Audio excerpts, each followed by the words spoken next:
ഞങ്ങളും ക്രൂശിക്കപ്പെട്ട ക്രിസ്തുവിനെ പ്രസംഗിക്കുന്നു. ദൈവ തിരുനാമത്തിൻ്റെ മഹത്വം ഉണ്ടാകട്ടെ. നാം ചിന്തിച്ചു വരുന്നത് ഭക്തൻ മരിക്കും പോലെ മരിക്കട്ടെ എന്നുള്ള ആത്മാർത്ഥമായൊരു പ്രാർത്ഥനയെക്കുറിച്ചാണ്. ബിലയാമിൻ്റെ പ്രാർത്ഥന, പ്രവാചകൻ്റെ പ്രാർത്ഥന, പഴയ നിയമത്തിൽ സംഖ്യാപുസ്തകത്തിൽ കാണുന്ന ബിലയാം എന്ന പ്രവാചകൻ്റെ പ്രാർത്ഥന. പ്രാർത്ഥന നല്ലതാണ്, പക്ഷേ ഹൃദയം മാറിയില്ല. ബിലയാമിനെക്കുറിച്ച് വേദപുസ്തകത്തിൽ പുതിയ നിയമത്തിൽ 3 കാര്യങ്ങൾ പറയുന്നുണ്ട്. 1, ബിലയാമിൻ്റെ വഴി. 2, ബിലയാമിൻ്റെ വഞ്ചന. നാം വേദപുസ്തകം വായിക്കുന്നു, നമുക്ക് വായിക്കാം. ബിലയാമിൻ്റെ വഴിയെക്കുറിച്ച് പത്രോസ്ലീഹ പറയുന്നു. പത്രോസിൻ്റെ 2-ാമത്തെ ലേഖനം എടുക്കാം. പത്രോസിൻ്റെ 2-ാമത്തെ ലേഖനത്തിൽ അനീതിയുടെ കൂലി കൊതിച്ച് എന്ന് പറയുന്നുണ്ട്. ദൈവത്തിന് സ്തോത്രം. വായിക്കാം. 2 പത്രോസ് 2:14. അവർ നേർവഴി വിട്ട് തെറ്റി ബെയോരിൻ്റെ മകനായ ബിലയാമിൻ്റെ വഴിയിൽ നടന്നു. നേർവഴി വിട്ട് തെറ്റി ബെയോരിൻ്റെ മകനായ ബിലയാമിൻ്റെ വഴിയിൽ നടന്നു. അവർ വ്യഭിചാരിണിയെ കണ്ട് രസിക്കുകയും പാപം കണ്ട് തൃപ്തിപ്പെടാതിരിക്കുകയും ചെയ്യുന്ന കണ്ണുള്ളവരും സ്ഥിരമില്ലാത്ത ദേഹികളെ വശീകരിക്കുന്നവരും ദ്രവ്യാഗ്രഹത്തിൽ അഭ്യാസം തികഞ്ഞ ഹൃദയമുള്ളവരുമായ ശാപയോഗ്യന്മാർ. അവർ നേർവഴി വിട്ട് തെറ്റി ബെയോരിൻ്റെ മകനായ ബിലയാമിൻ്റെ വഴിയിൽ നടന്നു. ബിലയാമിൻ്റെ വഴി നേർവഴി വിട്ട് തെറ്റിയ വഴിയാണ്. പ്രാർത്ഥന, അധരങ്ങളുടെ യാചന നല്ലതാണ്, ചുണ്ടിലെ പ്രാർത്ഥന നല്ലതാണ്. നല്ല ശ്രദ്ധേയവും വളരെ സ്നേഹനിർഭരവുമായ ഒരു വാക്കാണ് ആ പ്രാർത്ഥനയിൽ തുടിക്കുന്നത്. ഭക്തന്മാർ മരിക്കുമ്പോൾ ഞാൻ മരിക്കട്ടെ, എൻ്റെ അവസാനം അവൻ്റേതുപോലെ, ഒരു ഭക്തൻ്റേതുപോലെ ആകട്ടെ. എന്തൊരു നല്ല പ്രാർത്ഥന! ചുണ്ടിലെ പ്രാർത്ഥനകൾ വളരെ നല്ലതാണ് പലരുടെയും. നമുക്ക് ഓരോ പ്രാർത്ഥനകളും നമ്മുടെ പ്രമിയോനുകൾ, സദറാകൾ, നമ്മുടെ ഗീതങ്ങൾ ഓരോന്നും വായിക്കുമ്പോൾ നാം അത്ഭുതപ്പെട്ടു പോകും. പിതാക്കന്മാർ അനുഭവിച്ചിരുന്നതായ ആത്മീയമായ ഔന്നത്യം എത്ര മഹോന്നതമെന്ന്, ശ്രേഷ്ഠത എത്ര അത്ഭുതകരമെന്ന് നമുക്ക് തോന്നിപ്പോകും. പിതാക്കന്മാർക്ക് വേദപുസ്തകത്തിലുള്ള അഗാധമായ ജ്ഞാനം, ആ വേദപുസ്തകത്തിൻ്റെ അടിസ്ഥാനത്തിലുള്ളതായ ഗീതങ്ങൾ, വേദപുസ്തകത്തിൻ്റെ അടിസ്ഥാനത്തിലുള്ളതായ വായനകൾ, വേദപുസ്തകത്തിൻ്റെ അടിസ്ഥാനത്തിലുള്ളതായ പ്രമേയോനുകൾ, ഇതെല്ലാം വായിച്ചു പോകുമ്പോൾ നാം അത്ഭുതപ്പെട്ടു പോകും. പെസഹ വ്യാഴാഴ്ച മധ്യാഹ്ന പ്രാർത്ഥനയിൽ ഉള്ളതായ പാവിനിയായ സ്ത്രീയുടെ അനുതാപത്തിൻ്റെ പ്രാർത്ഥന എന്ന് പറയുന്നൊരു പ്രമേയം വായിച്ചു. പെസഹ വ്യാഴാഴ്ച ഉച്ചയ്ക്ക് ഉച്ചനമസ്കാരത്തിനുള്ള പ്രാർത്ഥന എന്ത് മനോഹരമായിരുന്നു, എന്ത് ശ്രേഷ്ഠമായിരുന്നു. അത് വായിച്ചു പോകുമ്പോൾ അത് നമ്മുടെ ഹൃദയത്തെ അലിയിക്കും, നാം അതിൽ ലയിക്കും, നാം അറിയാതെ ഏങ്ങലടിച്ചു പോകും. പാവിനിയായ സ്ത്രീ യേശുക്രിസ്തുവിൻ്റെ പാദപീഠത്തിൽ വന്ന് അനുതാപത്തോടെ പ്രാർത്ഥിക്കുന്ന പ്രാർത്ഥന, ഇതുപോലുള്ളതായ പ്രാർത്ഥനകളെല്ലാം ഇന്ന് ഉരുവിടുന്നുണ്ട്. മനോഹരമായ പ്രാർത്ഥനകളുണ്ട്, സുന്ദരമായ ശുശ്രൂഷകളുണ്ട്. നമ്മുടെ ശവസംസ്കാര ശുശ്രൂഷ, നമ്മുടെ വിവാഹ കൂദാശ, അതിലെ പ്രാർത്ഥനകൾ, ഇതെല്ലാം അർത്ഥമറിഞ്ഞ് നാം ഗ്രഹിക്കുകയാണെങ്കിൽ നാം അതിലങ്ങ് ലയിച്ചു പോകും. മിസ്രയീമിൽ നിന്ന് കൂട്ടിക്കൊണ്ടുപോകുന്ന തൻ്റെ മണവാട്ടിയോട് ഉടമ്പടി ചെയ്യുവാൻ സീനായി മലമേൽ ഇറങ്ങി വന്ന മഹോന്നതനെ ദമ്പതികളെ ആശീർവദിക്കുമാറാകട്ടെ എന്ന് പട്ടക്കാരൻ ആശീർവദിക്കുന്നതായ പ്രാർത്ഥന, അത് നാം അമ്പരപ്പോഴുകൂടി കേട്ടുപോകും. ഞാൻ ഓർക്കുന്ന ഒരവസരത്തിൽ, ഞാൻ അന്ന് ബഹുമാനപ്പെട്ട കെ.ഒ. തോമസ് അച്ഛൻ ഒരു വിവാഹ കൂദാശ നടത്തുകയായിരുന്നു. ഇന്ന് അദ്ദേഹം ഭൂമിയിലില്ല. അന്നാണ് ആ പ്രാർത്ഥന ആദ്യമായിട്ട് എൻ്റെ ഹൃദയത്തെ സ്പർശിച്ചത്. മിസ്രയീമിൽ നിന്ന് കൂട്ടിക്കൊണ്ടുപോകുന്ന മണവാട്ടിയോട് ഉടമ്പടി ചെയ്യുവാൻ സീനായി മലമേൽ ഇറങ്ങി വന്ന മഹോന്നതൻ ഈ ദമ്പതികളെ ഇരുവരെയും ആശീർവദിക്കുമാറാകട്ടെ. വേദപുസ്തകത്തിൻ്റെ അന്തസ്സത്ത മുഴുവൻ ഉൾക്കൊണ്ടുകൊണ്ടുള്ളതായ പ്രാർത്ഥന, വേദപുസ്തകത്തിൻ്റെ അഗാധ തലങ്ങളിലേക്ക്, ആശയ പ്രചുരിമയിലേക്ക് ഇറങ്ങിച്ചെന്നുള്ളതായ പ്രാർത്ഥന, ആ വേദപുസ്തകത്തിലെ തിരുവചനത്തിൻ്റെ ആശയ പ്രപഞ്ചം മുഴുവൻ തുറന്നു കാണിക്കുന്നതായ പ്രാർത്ഥന, മനോഹരമായ പ്രാർത്ഥനകൾ. പ്രാർത്ഥന നല്ലതാണ്. ഭക്തന്മാർ മരിക്കുമ്പോൾ ഞാൻ മരിക്കട്ടെ, എൻ്റെ അവസാന ഒരു ഭക്തൻ്റെ ഇതുപോലെ ആയിരിക്കട്ടെ. ദൈവത്തിന് സ്തോത്രം. ചുണ്ടിൽ പ്രാർത്ഥനയുണ്ട്, പക്ഷേ നിർഭാഗ്യവശാൽ ഇന്ന് പലരുടെയും ഹൃദയത്തിൽ പ്രാർത്ഥനയില്ല. ഹൃദയത്തിൽ പൈശൂന്യം, ഹൃദയത്തിൽ വൈരാഗ്യം, ഹൃദയത്തിൽ പക, ഹൃദയത്തിൽ വിദ്വേഷം, ഹൃദയത്തിൽ മുഷിച്ചിലും അസൂയയും പ്രതികാര ചിന്തയുമെല്ലാം. ഹൃദയത്തിൽ അശുദ്ധി നിറഞ്ഞിരിക്കുന്നു, ഹൃദയത്തിൽ തിന്മ നിറഞ്ഞിരിക്കുന്നു. സ്നേഹിതരെ, നിങ്ങളെങ്ങനെയാണോ? ഹൃദയത്തിൽ നിന്ന് പാപം മാറ്റിക്കൊണ്ടാണോ നിങ്ങൾ പ്രാർത്ഥിക്കുന്നത്? കഷ്ടകാഴ്ചയിലെ പ്രാർത്ഥനയിൽ കൗമനമസ്കാരത്തിൽ ചൊല്ലും, മേലാം ഊർസ്ലേം വാതിലുകൾക്കുള്ളിൽ സിംഹാസനം അണയണം. ഈ പ്രാർത്ഥന മിശിഹ തമ്പുരാനെ, മേലുള്ള യെരൂസലേമിൻ്റെ വാതിലുകൾക്കുള്ളിൽ നിന്ന് സിംഹാസനം അണയണം. ഈ പ്രാർത്ഥന, എൻ്റെ ഈ പ്രാർത്ഥന മേലുള്ള സ്വർഗീയ യെരൂസലേമിൽ ദൈവസിംഹാസനത്തിൻ്റെ തിരുമുൻപാകെ ഈ പ്രാർത്ഥന ചെന്ന് അണയണമേ എന്ന്. എന്താ പ്രാർത്ഥിക്കുന്ന ആരെങ്കിലും ചിന്തിക്കാറുണ്ടോ? അർത്ഥം ഗ്രഹിക്കാറുണ്ടോ? നിർഭാഗ്യവശാൽ പലരും ഗ്രഹിക്കുന്നില്ല. എനിക്ക് തോന്നുന്നു നമ്മുടെ കൂട്ടായ്മയിൽ വരുന്നവർക്ക് കുറച്ചൊക്കെ അർത്ഥം അറിയാം. ഭാഗ്യം. കാരണം നിങ്ങൾ ദൈവം കൃപ ചെയ്ത് ഹൃദയത്തിൽ നിന്ന് കൂടി പ്രാർത്ഥിക്കാനുള്ള ഒരു പരിശീലനം കിട്ടുന്നവരാണ്. നല്ലത്. ദൈവത്തിന് സ്തോത്രം. ബിലിയാമിൻ്റെ പ്രാർത്ഥന നല്ലതാണ്. ഭക്തന്മാർ മരിക്കുമ്പോൾ ഞാൻ മരിക്കട്ടെ, എൻ്റെ അവസാനം ഒരു ഭക്തൻ്റെ ഇതുപോലെ ആകട്ടെ. പക്ഷേ ബിലിയാമിൻ്റെ ജീവിതമോ?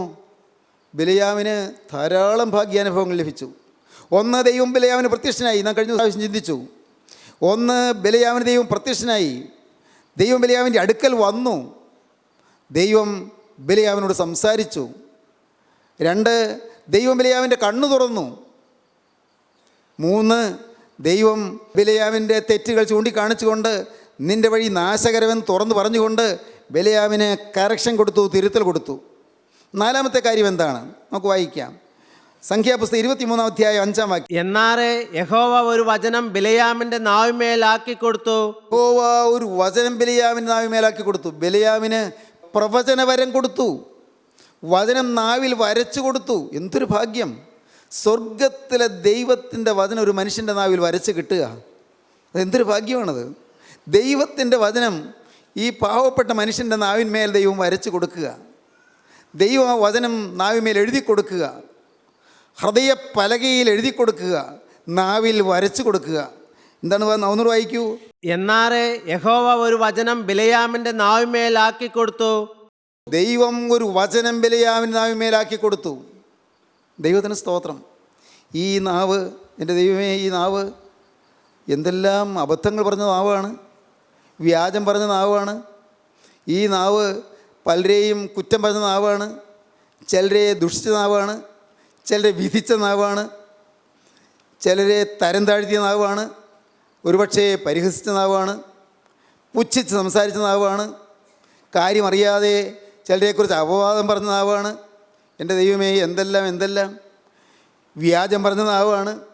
ഈ നാവിൽ അശുദ്ധ വാക്കുകൾ വന്നിട്ടുണ്ട്, അസഭ്യവാക്കുകൾ വന്നിട്ടുണ്ട്. പ്രിയപ്പെട്ടവരെ, അശ്ലീല പദങ്ങൾ വന്നിട്ടുണ്ട്. രണ്ടർത്ഥം വരുന്നതായ വാക്കുകൾ വന്നിട്ടുണ്ട്. രണ്ടർത്ഥം വരുന്നത് തന്ത്രങ്ങൾ വന്നിട്ടുണ്ട്, കൗശലങ്ങൾ വന്നിട്ടുണ്ട്, സൂത്രങ്ങൾ വന്നിട്ടുണ്ട്, ഉപായങ്ങൾ വന്നിട്ടുണ്ട്. ഈ നാവിന്മേൽ ജീവനുള്ള ദൈവം തൻ്റെ വചനം വരച്ചു തരുന്നു. സ്നേഹിതരെ, എന്തൊരു ഭാഗ്യമാണത്. നമ്മുടെ നാവ് ദൈവത്തിന് വിട്ടുകൊടുക്കാമെങ്കിൽ ഇതുവരെ വന്നതെല്ലാം കർത്താവ് ക്ഷമിച്ചു തരും. ഇതുവരെ ഒന്ന് പോയ പാപങ്ങളെല്ലാം കർത്താവ് ക്ഷമിച്ചു തരും. നാവ് തിന്മയ്ക്ക് വിട്ടുകൊടുത്തത്, അരുതാത്ത വാക്കുകൾ പറഞ്ഞത്, അരുതാത്ത ഈ നാവിൽ ഒഴിച്ച് കുടിച്ചത്, അരുതാത്തത് ഈ നാവ് ചുംബിച്ചത്, പ്രിയപ്പെട്ടവരെ, എന്തെല്ലാം എൻ്റെ കർത്താവേ, എല്ലാം കഴുകിത്തരുന്ന പുണ്യാഹ രക്തത്തിൻ്റെ അടുക്കലാണ് നിങ്ങൾ വന്നിരിക്കുന്നത്. എല്ലാം കഴുകുന്ന യേശുക്രിസ്തുവിൻ്റെ തിരുരക്തം. എന്തെല്ലാം നിങ്ങളുടെ ഓരോ അവയവങ്ങളിൽ അശുദ്ധി സംഭവിച്ചിട്ടുണ്ടോ, നിങ്ങളുടെ ഓരോ അവയവങ്ങളിൽ ഏതെല്ലാം കേടുകൾ സംഭവിച്ചിട്ടുണ്ടോ, എന്തെല്ലാം തിന്മകൾ സംഭവിച്ചിട്ടുണ്ടോ, എല്ലാം മായ്ച്ചു തരുന്ന ദൈവത്തിൻ്റെ സ്നേഹം, എല്ലാം കഴുകിത്തരുന്ന ദൈവത്തിൻ്റെ സ്നേഹം. യേശുക്രിസ്തുവിൻ്റെ രക്തം സകല പാപവും പോക്കി നമ്മെ ശുദ്ധീകരിക്കുന്നു. എന്നും ചീത്ത വാക്കുകൾ പറഞ്ഞിരുന്ന ആവ്, ഒരാൾ സാക്ഷ്യം പറഞ്ഞ് നിങ്ങൾ കേട്ട് ഓർക്കുന്നുണ്ടോ? തെറിപ്പാട്ടുകൾ മാത്രം പാടിക്കൊണ്ടിരുന്നുവെന്ന്. വീട്ടിൽ വന്നാൽ പറയുന്നതെല്ലാം ചീത്ത വാക്കുകളാണ്, കൊള്ളരുതാത്ത വാക്കുകളാണ്, അസഭ്യ വാക്കുകളാണ്. ഭാര്യയോട് പറയുന്നത്, മക്കളോട് പറയുന്നതെല്ലാം. ഒരു ചെറുപ്പക്കാരൻ പറഞ്ഞു, എൻ്റെ അപ്പൻ എന്നെ പേര് പറഞ്ഞ് വിളിക്കുകയില്ല, ഒരു തെറിവാക്ക് പറഞ്ഞാണ് എന്നെ വിളിക്കുന്നതെന്ന്, അവൻ എന്നോട് സ്നേഹമില്ല എന്ന്. എന്തുമാത്രം പേര് ഇതുപോലെ ചീത്ത വാക്കുകൾ പറയുന്നവരുണ്ട്, അശുദ്ധമായ വാക്കുകൾ പറയുന്നവരുണ്ട്. അതെല്ലാം കഴുകിത്തരാമെന്നാണ് ദൈവം പറയുന്നത്. നിങ്ങളുടെ ഓരോ നാവിൽ മാത്രമല്ല, ഓരോ അവയവങ്ങളിലും എന്തെല്ലാം അശുദ്ധി സംഭവിച്ചിട്ടുണ്ടോ, ഏതെല്ലാം കേടുകൾ സംഭവിച്ചിട്ടുണ്ടോ, ഏതെല്ലാം മ്ലേച്ഛതകൾ സംഭവിച്ചിട്ടുണ്ടോ, എല്ലാം കഴുകിത്തരാൻ യേശുക്രിസ്തുവിന് മനസ്സാണ്. അതുകൊണ്ടാണ് നിങ്ങൾ ഇന്ന് ഈ വചനം കേൾക്കാൻ ഇടയായത്. ഈ വചനം നിങ്ങൾ കേൾക്കുമ്പോൾ നിങ്ങൾ ഇരുന്ന് കേൾക്കുന്നിടത്ത് അവിടെ തന്നെ ഇരുന്നു കൊണ്ട് നിങ്ങളുടെ ഹൃദയം നിങ്ങൾ ദൈവത്തിങ്കിലേക്ക് ഉയർത്തണം, ക്രിസ്തുവിലേക്ക് ഉയർത്തണം, കുരിശിങ്കിലേക്ക് ഉയർത്തണം, കുരിശിൽ മരിച്ച നിത്യസ്നേഹത്തിലേക്ക് ഉയർത്തണം, കുരിശിലെ ആ ത്യാഗോജ്വല രൂപത്തിലേക്ക് നോക്കണം. ത്യാഗോജ്വല രൂപത്തിലേക്ക്, യേശുക്രിസ്തുവിൻ്റെ ആ ത്യാഗമോഹനമായ തിരുരൂപത്തിലേക്ക് നോക്കണം. യേശുവിനെ നിങ്ങൾ മനസ്സിൽ ധ്യാനിക്കണം. അവിടുത്തെ പാദപീഠത്തിലേക്ക് നിങ്ങൾ ഹൃദയം കൊണ്ട് അടുത്തു വരണം. കർത്താവിനോട് പറയണം, കർത്താവേ, എല്ലായിടത്തും അഴുക്ക് പറ്റി, നാവിൽ മാത്രമല്ല അഴുക്ക് പറ്റിയത്, എൻ്റെ കൈകളിൽ അഴുക്ക് പറ്റി, എൻ്റെ കർത്താവേ, എൻ്റെ ചുണ്ടിൽ അഴുക്ക് പറ്റി, എൻ്റെ കണ്ണുകളിൽ അഴുക്ക് പറ്റി, ചീത്തപ്പടങ്ങൾ കണ്ടുപോയി, മ്ലേച്ഛ ചിത്രങ്ങൾ കണ്ടുപോയി, എൻ്റെ കർത്താവേ, മലിനമായ ചിത്രങ്ങൾ കാണാൻ മോഹിച്ചു പോയി, നെറ്റിൽ കടന്ന്, എൻ്റെ കർത്താവേ, ഇൻ്റർനെറ്റിൽ പ്രവേശിച്ച് ഞാൻ അരുതാത്ത സൈറ്റിൽ പോയി അരുതാത്ത പടങ്ങൾ കണ്ടുപോയി, എൻ്റെ വിലയേറിയ സമയം ഞാൻ അരുതാത്തത് കാണാൻ ഞാൻ മാറ്റി വെച്ചുപോയി. എൻ്റെ ദൈവമേ, തെറ്റുകളേറെ സംഭവിച്ചു പോയി. ഒന്നൊന്നായി നിങ്ങൾക്ക് പറയാം, ഒന്നൊന്നായി നിങ്ങൾ കണ്ടുപിടിക്കാം, എല്ലാം നിങ്ങൾക്ക് ദൈവത്തിൻ്റെ കരങ്ങളിലേക്ക് കൊടുക്കാം, യേശുക്രിസ്തുവിൻ്റെ പാദപീഠത്തിലേക്ക് കൊണ്ടുവരാം.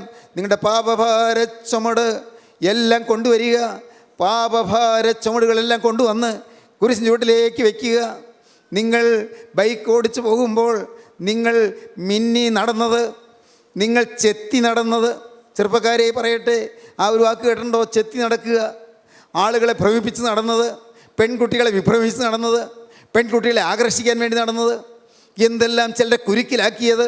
കുഞ്ഞുങ്ങളെ ക്ഷമിക്കണം, നിങ്ങൾ ചിലരെ അപകടത്തിലാക്കിയത്, നിങ്ങൾ ചിലരെ അനർത്ഥത്തിൽ വീഴിച്ചത്, നിങ്ങൾ ചിലരെ അഴുക്കാക്കിയത്. മക്കളെ, നിങ്ങളോട് പറയാം, പെൺകുട്ടികളോട് പറയാം, മക്കളെ, നിങ്ങൾ ഹോസ്റ്റലിൽ നിന്ന് ഇറങ്ങി ഒരു ചെറുപ്പക്കാരൻ്റെ പിറകിൽ ബൈക്കിൽ കയറി പോയത്, ഹോസ്റ്റലിൽ അവിടെ ഒരു നിയന്ത്രണമില്ലായിരുന്നു. നിങ്ങൾ വേറൊരു ചെറുപ്പക്കാരൻ്റെ പിറകിൽ നടന്നു, അവൻ പറഞ്ഞു വിവാഹം കഴിച്ചു കൊള്ളാമെന്ന്. പേടിക്കേണ്ട, ഒരു കുഴപ്പവുമില്ല, ഏതായാലും ഒരിക്കലും വിവാഹം കഴിക്കാനുള്ളവരല്ലേ, പേടിക്കേണ്ട എന്ന് പറഞ്ഞു. മോളെ, നീ അതങ്ങ് വിശ്വസിച്ച് പോയി. അവൻ്റെ ആ ചടുലമായ വാക്കുകളുടെ മുന്നിൽ നീ നിൻ്റെ ജീവിതം അർപ്പണം ചെയ്തു പോയി, നിൻ്റെ ശരീരവും കൊടുത്തുപോയി. ഒരിക്കലും സംഭവിക്കാത്തത് സംഭവിച്ചു പോയി, ഒരിക്കലും സംഭവിക്കരുതാത്തതാണ് സംഭവിച്ചത്. പ്രിയപ്പെട്ടവരെ, നഷ്ടങ്ങൾ വന്നില്ലേ? എന്നാൽ ഞാനിപ്പോൾ നിങ്ങളോട് പറയുന്നു, ദൈവത്തിൻ്റെ നാമത്തിൽ, യേശുക്രിസ്തുവിൻ്റെ ജയമുള്ള നാമത്തിൽ നിങ്ങളോട് പറയുന്നു, എല്ലാം കഴുകിത്തരാൻ യേശുവിൻ്റെ പുണ്യാഹരക്തം മതിയായതാണ്. എന്തെല്ലാം കേടുകൾ വന്നിട്ടുണ്ടെങ്കിലും, എന്തെല്ലാം തിന്മകൾ വന്നിട്ടുണ്ടെങ്കിലും എല്ലാം കഴുകി വെടിപ്പാക്കി തരുവാൻ യേശുക്രിസ്തുവിൻ്റെ തിരുരക്തം മതിയായതാണ്. യേശുക്രിസ്തുവിൻ്റെ തിരുരക്തത്തിൽ എല്ലാം കഴുകിത്തരും. ദൈവത്തിന് സ്തോത്രം. ബിലെയാമിൻ്റെ നാവിൽ ദൈവം തൻ്റെ വചനം വരച്ചു കൊടുത്തു. ദൈവത്തിന് സ്തോത്രം. നിങ്ങൾക്ക് ഈ അശുദ്ധി പറ്റിയ നാവിൽ വചനം വരച്ച് കിട്ടാൻ ആഗ്രഹമുണ്ടോ? നിങ്ങൾ ദൈവത്തോട് പറയണം, കർത്താവേ, എനിക്ക് ആയുസ് തന്നാൽ, എൻ്റെ കർത്താവേ, നീ എൻ്റെ പാപം ക്ഷമിച്ച് തരുമെന്ന് പറഞ്ഞല്ലോ, എനിക്ക് ആയുസ് തന്നാൽ ഉള്ള ആയുസ് മുഴുവൻ യേശുവേ നിനക്ക് വേണ്ടി ഞാൻ സംസാരിക്കും. ദൈവത്തിന് സ്തോത്രം. നിനക്ക് വേണ്ടി ഞാൻ ഉച്ചരിക്കും. ദൈവത്തിന് സ്തോത്രം. നിനക്ക് വേണ്ടി ഞാൻ ശബ്ദിക്കും. ദൈവത്തിന് സ്തോത്രം. നിനക്ക് വേണ്ടി ഞാൻ സംസാരിക്കും. നിൻ്റെ നാമത്തിൽ ഞാൻ സംസാരിക്കും. ഹല്ലേലൂയ. ദൈവത്തിന് സ്തോത്രം. എനിക്ക് നീ തരുന്ന ആയുഷ്കാലം, എനിക്ക് നീ തരുന്നതായ കാലം, കർത്താവെ, എനിക്ക് തരുന്നതായ ആയുസ് മുഴുവനും നിനക്ക് വേണ്ടി ഞാൻ സംസാരിക്കാൻ എന്നെ ഞാനിതാ നിനക്ക് തരികയാണ്. എൻ്റെ ആയുസ് ഞങ്ങൾക്ക് തരികയാണ്. ദൈവത്തിന് സ്തോത്രം. ഇപ്പോൾ നിങ്ങൾക്ക് തീരുമാനമെടുക്കാം. ഇപ്പോൾ നിങ്ങൾക്ക് ദൈവത്തോട് പറയാം. ദൈവത്തിന് സ്തോത്രം. സഹോദരങ്ങളെ, ഭാഗ്യവശാൽ, അതേ ഭാഗ്യവശാൽ 17-ാമത്തെ വയസ്സിൽ ഈ ജീവിതം ഞാൻ യേശുവിന് കൊടുത്തു. ദൈവത്തിന് സ്തോത്രം. നഷ്ടമായില്ല. ജീവിതം യേശുവിന് കൈമാറി. ദൈവം എൻ്റെ നാവിൽ തൻ്റെ വചനം വരച്ചു തന്നു. ദൈവത്തിന് സ്തോത്രം. ആളുകൾ പരിഹസിച്ചു, ചിലരെ കളിയാക്കി, ചിലരെ ഒറ്റപ്പെടുത്തി, ചിലരെ പുച്ഛിച്ചു, ചിലരെ ആക്ഷേപിച്ചു, ചിലരില്ലാത്തത് പറഞ്ഞു. ദൈവത്തിന് സ്തോത്രം. ഭാഗ്യവശാൽ എനിക്കൊരു കോസലും ഉണ്ടായില്ല. ഞാൻ എൻ്റെ കർത്താവിൻ്റെ വേല ചെയ്തു. ഇന്ന് ദൈവത്തിന് മഹത്വം കരയേറ്റിക്കൊണ്ട് ഞാൻ പറയട്ടെ, ദൈവത്തിന് സ്തോത്രം. നാവിൽ വരച്ച് കിട്ടിയ വചനത്തിൻ്റെ കൃപയാൽ ഞാൻ ഇന്ന് സമാധാനമായി ജീവിക്കുന്നു. ദൈവത്തിന് സ്തോത്രം. എൻ്റെ യേശുവിൻ്റെ അരിമകരം എൻ്റെ മേൽ വെച്ചിരിക്കുന്നു. എനിക്ക് നല്ല ബോധ്യമുണ്ട്. യേശുവിൻ്റെ തിരുമാറിൽ ചാരിക്കൊണ്ട് ഞാൻ വേല ചെയ്യുന്നു. ഞാൻ ക്രിസ്തുവിന് വേണ്ടി സംസാരിക്കുന്നു. ദൈവത്തിന് സ്തോത്രം. മൂക്കിൽ ജീവശ്വാസമുള്ള കാലത്തോളം യേശുവിന് വേണ്ടി സംസാരിപ്പാൻ ഈ ആയുസ് വിട്ടുകൊടുത്തിരിക്കുകയാണ്. ദൈവത്തിന് സ്തോത്രം. ഇന്നത് കേട്ടുകൊണ്ടിരിക്കുമ്പോൾ എൻ്റെ ബഹുമാന്യ സ്നേഹിതരെ, നിങ്ങൾക്ക് ജീവിതം കൊടുക്കാൻ പറ്റുമോ? യേശുവിൻ്റെ കരങ്ങളിലേക്ക് നിങ്ങളുടെ ആയുസ് കൊടുക്കാൻ പറ്റുമോ? നിങ്ങളുടെ ഭാവി ഏൽപ്പിച്ചു കൊടുക്കാൻ പറ്റുമോ? എങ്കിൽ നിങ്ങൾ ഭാഗ്യശാലികളാണ്. കൊടുക്കേണ്ടവൻ്റെ കയ്യിലേക്കാണ് നിങ്ങൾ കൊടുക്കുന്നത്. ഏറ്റെടുക്കാൻ മതിയായവൻ്റെ കയ്യിലേക്കാണ് നിങ്ങൾ കൊടുക്കുന്നത്. വിശ്വസിക്കാൻ കൊള്ളാവുന്നതിൻ്റെ കരങ്ങളിലേക്കാണ് കൊടുക്കുന്നത്. നിങ്ങൾക്ക് പിൻപറ്റാൻ കൊള്ളാവുന്നതിൻ്റെ കരങ്ങളിലേക്കാണ് നിങ്ങളുടെ ഭാവി നിങ്ങൾ ഏൽപ്പിച്ചു കൊടുക്കുന്നത്. കൊടുക്കുവീൻ പ്രിയപ്പെട്ടവരെ, അവൻ ഏറ്റുവാങ്ങിക്കൊള്ളും. അവൻ നിന്നെ അനുഗ്രഹിച്ചു കൊള്ളും. അവൻ നിന്നെ ഉയർത്തിക്കൊള്ളും. അവൻ നിനക്ക് ശാന്തി തന്നുകൊള്ളും. തലമുറയായി അവൻ നിന്നെ അനുഗ്രഹിച്ചു കൊള്ളും. യെശയ്യാ പ്രവാചകന്റെ പുസ്തകം 59-ാം അധ്യായം ഒടുവിലത്തെ വാക്യം വായിക്കാം. ഇതാകുന്നു നിന്നോടുള്ള എൻ്റെ നിയമം. ദൈവം പറയുകയാണ്, എനിക്ക് നിന്നോട് ഒരു നിയമമുണ്ട്, എനിക്ക് നിന്നോടൊരു ഉടമ്പടിയുണ്ട്, എനിക്ക് നിന്നോടൊരു വാഗ്ദത്തമുണ്ട്. ഞാനൊരു വാഗ്ദത്തം തരികയാണ്. ഇതാകുന്നു എനിക്ക് നിന്നോടുള്ളതായി നിയമം എന്ന് പറയുന്നു. നിൻ്റെ വായിൽ ഞാൻ തന്ന എൻ്റെ വചനങ്ങളും നിൻ്റെ മേലുള്ള എൻ്റെ ആത്മാവും, നിൻ്റെ വായിൽ ഞാൻ തന്ന എൻ്റെ വചനങ്ങളും നിൻ്റെ വായിൽ നിന്നും നിൻ്റെ സന്തതിയുടെ വായിൽ നിന്നും നിൻ്റെ സന്തതിയുടെ വായിൽ നിന്നും ഇന്നു മുതൽ ഒരു നാളും വിട്ടുപോകയില്ല എന്ന് യഹോവ അരുളി ചെയ്യുന്നു. നമുക്ക് വായിച്ചു കേൾക്കാം. ഞാൻ അവരോട് ചെയ്തിരിക്കുന്ന നിയമമോ ഇതാകുന്നു എന്ന് യഹോവ അരുളി ചെയ്യുന്നു. നിന്റെ മേലുള്ള എൻ്റെ ആത്മാവും നിന്റെ വായിൽ ഞാൻ തന്ന എൻ്റെ വചനങ്ങളും നിന്റെ വായിൽ നിന്നും നിന്റെ സന്തതിയുടെ വായിൽ നിന്നും നിന്റെ സന്തതിയുടെ വായിൽ നിന്നും ഇന്നു മുതൽ ഒരു നാളും വിട്ടുപോകുകയില്ല എന്ന് യഹോവ അരുളി ചെയ്യുന്നു. നിന്റെ മേലുള്ള എൻ്റെ ആത്മാവ് വിട്ടുപോകുകയില്ല. സ്തോത്രം, സ്തോത്രം. നിന്റെ മേലുള്ള എൻ്റെ ആത്മാവ് വിട്ടുപോകുകയില്ല.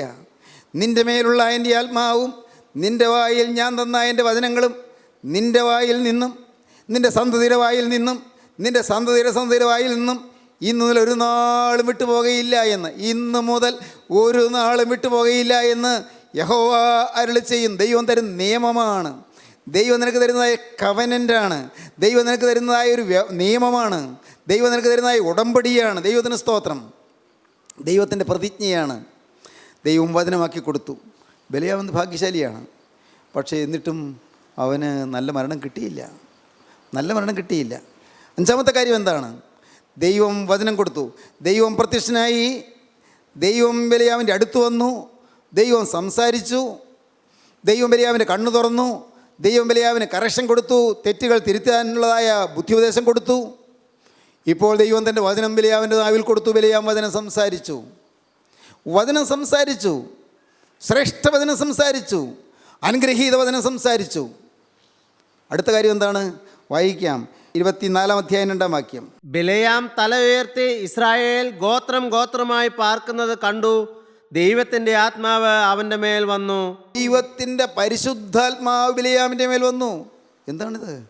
ബിലെയാമിൻ്റെ മേൽ ദൈവത്തിൻ്റെ പരിശുദ്ധാത്മാവ് ഇറങ്ങി. The anointment of the Holy Spirit. പരിശുദ്ധാത്മാവിൻ്റെ അഭിഷേകം ലഭിച്ചു. പരിശുദ്ധാത്മാവ് വന്നു. ഈ വാക്കുകളെ കേൾക്കുന്ന അനേകം പേരും പരിശുദ്ധാത്മാവ് പ്രാപിച്ചവരാണെന്ന് എനിക്കറിയാം. ഈ വാക്കുകളെ കേൾക്കുന്ന ബഹുഭൂരിപക്ഷം പേര് പരിശുദ്ധാത്മാവിനെ ഒരിക്കൽ പ്രാപിച്ചവരാണ്. പരിശുദ്ധാത്മാവ് നിങ്ങളുടെ മേൽ വന്നതാണ്. പരിശുദ്ധാത്മാവ് വരിക അതൊരു പ്രത്യേക അനുഭവമാണ്. അതൊരു പ്രത്യേക സിദ്ധിയാണ്. അതൊരു മഹത്തായ കൃപാവരമാണ്. പരിശുദ്ധാത്മാവ് ഈ മനുഷ്യനിൽ ഇറങ്ങുക. ഈ മൺമയനായ മനുഷ്യനിൽ ദൈവത്തിൻ്റെ തേജസ്സിൻ്റെ ആത്മാവ് ഇറങ്ങുക. എന്തൊരു അത്ഭുതം! ബിലെയാമിനത് ലഭിച്ചു. സ്നേഹിതരെ, നിങ്ങൾക്ക് പലർക്കും ലഭിച്ചതല്ലേ? പക്ഷേ ഭയപ്പെടണം. ആത്മാവ് വന്നവരാണെങ്കിലും നല്ല അവസാനം കിട്ടണമെന്നില്ല. ആത്മാവ് വന്നവരാണെങ്കിലും ഭക്തൻ മരിക്കും പോലെ മരിക്കാനിടയാകണമെന്നില്ല. സൂക്ഷിക്കേണ്ടതാണ്. ദൈവത്തിൻ്റെ ആത്മാവ് ബിലെയാമിൻ്റെ മേലെ വന്നു. ആത്മാവിൻ്റെ അഭിഷേകം ലഭിച്ചു. ദൈവത്തിൻ്റെ ആത്മാവ് ഒരിക്കൽ വന്നു. ഒരിക്കൽ പ്രകാശം ലഭിച്ചു. ഒരിക്കൽ സത്യത്തിൻ്റെ പരിജ്ഞാനം പ്രാപിച്ചു. ഒരിക്കൽ ദൈവത്തിൻ്റെ നല്ല ദാനം ആസ്വദിച്ചു. പരിശുദ്ധാത്മാവിന് നൽവരം പ്രാപിച്ചു. ഒരിക്കൽ സത്യവചനത്തിൻ്റെ ശക്തി അനുഭവിച്ചു. എബ്രായ ലേഖനം 6-ാം അധ്യായം 4-ാം വാക്യം നമ്മൾ വായിക്കാം. ഒരിക്കൽ പ്രകാശം ലഭിക്കുകയും ഒരിക്കൽ പ്രകാശനം ലഭിച്ചിട്ട് സ്വർഗീയദാനം ആസ്വദിക്കുകയും പരിശുദ്ധാത്മാവിനെ പ്രാപിക്കുകയും പരിശുദ്ധാത്മാവിനെ പ്രാപിക്കുകയും ദൈവത്തിന്റെ നല്ല വചനവും ദൈവത്തിൻ്റെ നല്ല വചനവും വരുവാനുള്ള ലോകത്തിന്റെ ശക്തിയും വരുവാനുള്ള ലോകത്തിന്റെ ശക്തിയും ആസ്വദിക്കുകയും ചെയ്തവർ ആസ്വദിക്കുകയും ചെയ്തവർ, വരുവാനുള്ള ലോകത്തിന്റെ ശക്തി ആസ്വദിച്ചു അങ്ങനെയുള്ളവര് പിന്മാറിപ്പോയാൽ പിന്മാറിപ്പോകുന്നുണ്ട്. ദൈവത്തിന് സ്തോത്രം.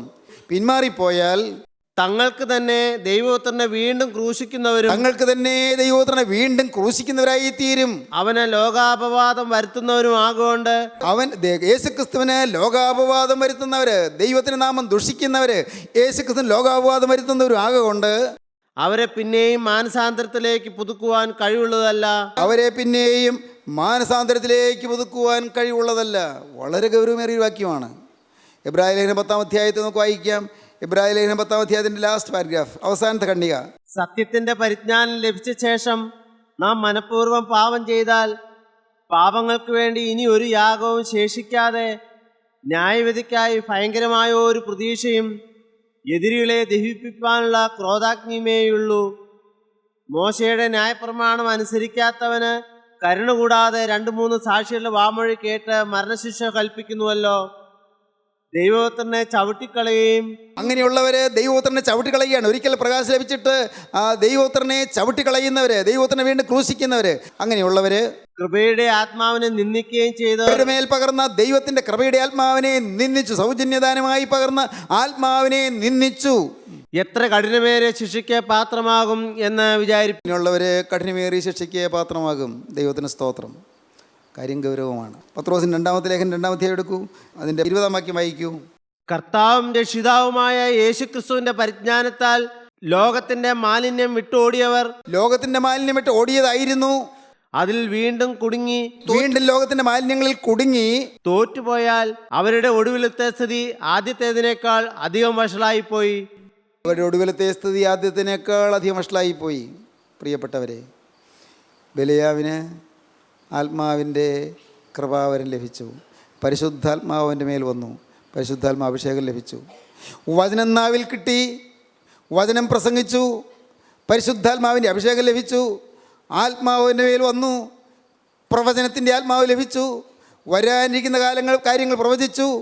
യേശുക്രിസ്തു ഈ ഇസ്രായേൽ ജാതിയിൽ നിന്ന് ഉത്ഭവിക്കുമെന്നുള്ളതായ സത്യം അന്ന് ബിലയാം പ്രവചിച്ച് പറഞ്ഞു. ദൈവത്തിന് സ്തോത്രം. ബിലയാം വ്യക്തമായി പറഞ്ഞു. മനോഹരമായൊരു പ്രവചനമായിരുന്നു ബിലയാം പറഞ്ഞതായ പ്രവചനം. ദൈവത്തിന് സ്തോത്രം. ഇങ്ങനെയാണ് പറഞ്ഞത്: യാക്കോവിൽ നിന്ന് ഒരു നക്ഷത്രം ഉദിക്കും. 24-ാം അധ്യായം 17-ാം വാക്യം. യാക്കോവിൽ നിന്ന് ഒരു നക്ഷത്രം ഉദിക്കുമെന്ന് പറഞ്ഞത് യേശുക്രിസ്തു വന്ന് ഈ ഭൂമിയിൽ എഴുന്നള്ളി വന്ന് മനുഷ്യജാതിയെ വിടുവിക്കുന്നതിനെക്കുറിച്ചായിരുന്നു. യാക്കോവിൽ നിന്ന് ഒരു നക്ഷത്രം ഉദിക്കും. യേശുക്രിസ്തു ജനിക്കുന്നതിന് 2000-ഓളം വർഷം മുൻപ് ബിലയാം ഇത് പ്രവചിച്ചു. അന്ന് പ്രവചിച്ചത് വളരെ അർത്ഥവത്തായി തീർന്നു. യേശുക്രിസ്തു യാക്കോവിൽ നിന്ന്, യാക്കോവിൻ്റെ ഗോത്രങ്ങളിൽ നിന്ന്, യഹൂദ ഗോത്രത്തിൽ നിന്ന് യേശുക്രിസ്തു ജനിച്ചു. പ്രവചിച്ചു. യേശുക്രിസ്തുവിൻ്റെ ജനനം പ്രവചിച്ചു. പ്രവചനത്തിൻ്റെ ആത്മാവിനെ കിട്ടി. പ്രവചനത്തിൻ്റെ കൃപാവരം കിട്ടി. പരിശുദ്ധാത്മാ അഭിഷേകം ലഭിച്ചു. ദൈവത്തിന് സ്തോത്രം. ഇന്ന് ഈ വാക്കുകൾ കേൾക്കുന്ന ചിലരെങ്കിലും എന്തെങ്കിലും കൃപാവരങ്ങൾ ലഭിച്ചവരുണ്ടോ? പ്രവചനം പറഞ്ഞവരുണ്ടോ? വ്യാഖ്യാനം പറഞ്ഞവരുണ്ടോ? ദർശനം കണ്ടവരുണ്ടോ? ആത്മാവിൻ്റെ വിവേചനം ലഭിച്ചവരുണ്ടോ? ദൈവത്തിന് സ്തോത്രം. രോഗശാന്തി വരം ലഭിച്ചവരുണ്ടോ? ഏതെങ്കിലും കൃപാവരങ്ങൾ കിട്ടിയവരുണ്ടോ? ഭൂതങ്ങളുടെ മേൽ അധികാരം ലഭിച്ചവരുണ്ടോ? ദൈവത്തിന് സ്തോത്രം. എന്നീ വാക്കുകൾ കേൾക്കുന്ന ആരെങ്കിലും ദൈവത്തിൻ്റെ കൃപയാൽ ചില അത്ഭുതങ്ങൾ പ്രവർത്തിക്കാൻ ആത്മാവിൻ്റെ കൃപാവരം പ്രാപിച്ചവരുണ്ടോ? പ്രവചനത്തിൻ്റെ കൃപാവരം, ഏറ്റവും മഹത്തായ കൃപാവരം, വിശേഷാൽ പ്രവചനവരം വാഞ്ചിപ്പിനെന്ന് കൊരിന്ത്യർക്ക് എഴുതിയ 1-ാമത്തെ ലേഖനം 14-ാം അധ്യായത്തിൽ അപ്പോസ്തലൻ പറയും. പ്രവചനവരം വാഞ്ചിപ്പീൻ. പ്രവചനവരം ലഭിച്ചതാണ്. 9 കൃപാവരങ്ങളിൽ ശ്രേഷ്ഠമായ വരം പ്രവചനവരം പ്രാപിച്ചതാണ്. പക്ഷേ ഇതെല്ലാം കിട്ടിയെങ്കിലും ബിലയാം നഷ്ടപ്പെട്ടു പോയി. ബിലയാം ഭക്തന്മാർ മരിക്കുമ്പോൾ മരിച്ചില്ല. പ്രാർത്ഥന നല്ലതായിരുന്നു. ഭക്തന്മാർ മരിക്കുമ്പോൾ ഞാൻ മരിക്കട്ടെ, എൻ്റെ അവസാനം അവൻ്റെ ഇതുപോലെ ആകട്ടെ, ഒരു ഭക്തൻ്റെ ഇതുപോലെ ആകട്ടെ എന്ന് ആഗ്രഹിച്ചു, പ്രാർത്ഥിച്ചു. പക്ഷേ ഫലപ്പെട്ടില്ല. കാരണം ജീവിതത്തിൽ നിന്ന് പാവം അറിയില്ല. ബിലയാം തൻ്റെ വഴി വിട്ടില്ല. ബിലയാം തൻ്റെ വഞ്ചന വിട്ടില്ല. ബിലയാം ദ്രവ്യാഗ്രഹത്തിൽ ജീവിച്ചു. ബിലയാം തൻ്റെ അകത്തുള്ള ദ്രവ്യാഗ്രഹം വിട്ടില്ല. അകത്തുള്ള പാവം വിട്ടില്ല. പ്രവചനം പറഞ്ഞപ്പോഴും ദ്രവ്യാഗ്രഹം ഉണ്ടായിരുന്നു. പ്രവചനം പറഞ്ഞപ്പോഴും സ്വാർത്ഥതയുണ്ടായിരുന്നു. ബിലയാമിൻ്റെ വഞ്ചന, ബെലയാമിൻ്റെ വഴി. ദൈവത്തിന് സ്തോത്രം. നമുക്ക് വായിക്കാൻ ഭാഗമുണ്ട് ബെലയാമിൻ്റെ ജീവിതത്തിലെ ചില പ്രത്യേകതകൾ. ദൈവം കൃപ തന്നാൽ മറ്റൊരു അവസരത്തിൽ ചിന്തിക്കാം. ദൈവത്തിന് സ്തോത്രം. ഇപ്പോൾ നമുക്കിവിടെ നിർത്താം. സഹോദരങ്ങളെ, നിങ്ങളോട് ഞാൻ സ്നേഹത്തോടെ പറയട്ടെ, നിങ്ങൾ ആത്മാവിൻ്റെ കൃപ അനുഭവിച്ചവരാണ്, നിങ്ങൾ ദൈവസ്നേഹം കണ്ടവരാണ്. എന്നാൽ ഇന്ന് നിങ്ങൾ ഒരു മടങ്ങി വരുവാൻ തയ്യാറാകുമോ? നിങ്ങൾ ഇന്ന് ഈ വാക്കുകൾ കേൾക്കുമ്പോൾ കർത്താവിൻ്റെ കുരിശിൻ ചുവട്ടിലേക്ക് ഒന്ന് ഓടി അണയുമോ? കർത്താവേ, എൻ്റെ പാപങ്ങൾ എൻ്റെ മേൽ കണക്കിടരുതേ. കർത്താവേ, ഞാൻ അറിഞ്ഞും അറിയാതെയും എൻ്റെ ജീവിതത്തിൽ ഒന്ന് പോയ പിന്മാറ്റങ്ങൾ ഇനി എൻ്റെ മേൽ കണക്കിടരുതേ. ദൈവസ്നേഹം തിരിച്ചറിയാതെ, സത്യദൈവത്തെ തിരിച്ചറിയാതെ, യേശുക്രിസ്തു ആരാണ് തിരിച്ചറിയാതെ, യേശുക്രിസ്തുവിനോട് ഞാൻ പറഞ്ഞ വാക്കുകൾ മറന്ന്, യേശുക്രിസ്തു എന്നോട് പറഞ്ഞ വാക്കുകൾ മറന്ന് ഞാൻ ലോകത്തിൻ്റെ അടിമയായി, പണത്തിൻ്റെ അടിമയായി ജീവിച്ചത് എൻ്റെ മേൽ കണക്കിടല്ലേ. കർത്താവേ, എന്നെ ഇന്ന് കഴുകണമേ, തിരക്തത്താൽ എന്നെ കഴുകണമേ. സ്നേഹിതരെ, നിങ്ങൾ പ്രാർത്ഥിക്കൂ, യേശുവിനോട് ഉള്ളു തുറന്ന് പറയൂ. നിങ്ങളുടെ പാപം ക്ഷമിക്കുവാൻ യേശുക്രിസ്തുവിൻ്റെ തിരുരക്തം മതിയായതാണ്. യേശുക്രിസ്തുവിൻ്റെ തിരുരക്തം സകല മ്ലേച്ഛതകളും മാറ്റി നിങ്ങളെ വിശുദ്ധീകരിക്കും.